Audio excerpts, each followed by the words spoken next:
স্কিনখনৰ গ্ল'টো দেখিলে আপোনালোকে গমেই পাব মই এনেকৈ ঘৰুৱা বস্তুৱে ব্যৱহাৰ কৰোঁ আৰু আগতে মোৰ মুখত গুটি টাইপৰ ওলাইছিল, দাগ আছিল বহুত আৰু এই ঘৰুৱা পদ্ধতিবোৰ ব্যৱহাৰ কৰিয়ে আচলতে মই উপকৃত হৈছোঁ। ইয়াতে কোনো ধৰণৰ কেমিকেল মই তেনেকৈ ব্যৱহাৰ নকৰোঁ বা যিকোনো প্ৰডাক্টো ব্যৱহাৰ নকৰোঁ। আনকি মই এডভাৰটাইজ বা ধৰক এডৰ কাৰণে আহিলেও সেইবোৰ প্ৰমোচন নকৰোঁ। মুখত মই কি লগাওঁ বহুতে এই কথাটো সোধে, মই এইবোৰে লগাওঁ আৰু খুব সুন্দৰ গ্ল' কৰে স্কিনখন।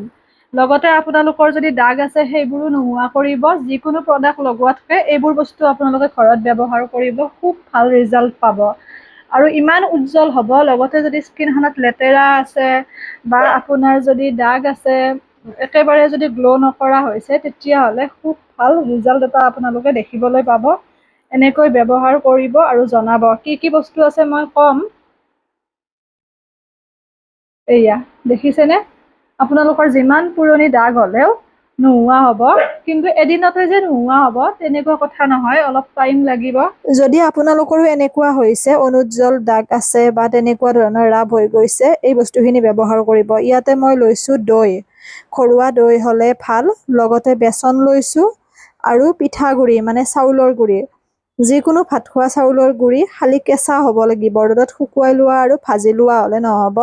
চাউলৰ গুড়ি এচামুচ, বেচন এচামুচ, দৈ 2 চামুচ, লগতে ইয়াতে কেঁচা আলুৰ ৰস লৈছোঁ মই 3-4 চামুচমান।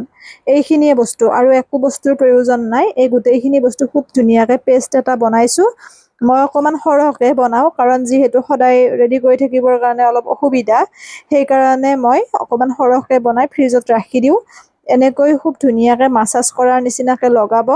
ডিঙিটো লগাব যদি আপোনালোকৰ ক'লা ক'লা দাগ আছে, বা কিলাকুটিটো লগাব পাৰে যদি ক'লা মলি সদৃশ দাগ আছে।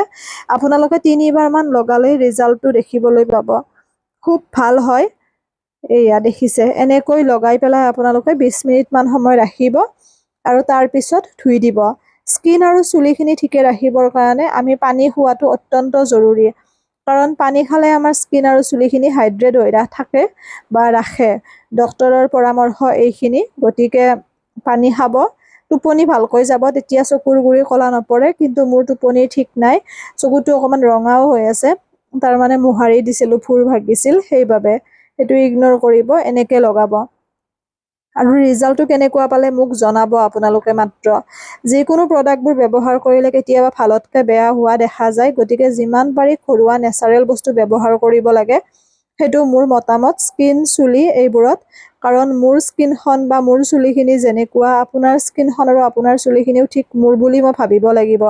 যিকোনো ধৰণৰ ভিডিঅ' এটা আগবঢ়ালেতো নহ'ব, তাৰ পৰা মই উপাৰ্জন কৰাটো ডাঙৰ কথা নহয়, সেইটো মোৰ মতামত। গতিকে আপোনালোকে নিশ্চিন্ত মনে এই বস্তুখিনি ব্যৱহাৰ কৰিব পাৰিব, কাৰণ মই নিজে ব্যৱহাৰ কৰোঁ আৰু আপোনালোকেও কৰিব পাৰিব। ইয়াতে ইচ্ছা কৰিলে আপোনালোকে কেঁচা হালধিৰ ৰস 2 চামুচো দি দিব পাৰে, খুব ভাল হয়, বেক্টেৰিয়াসমূহ ধ্বংস কৰে হালধিয়ে।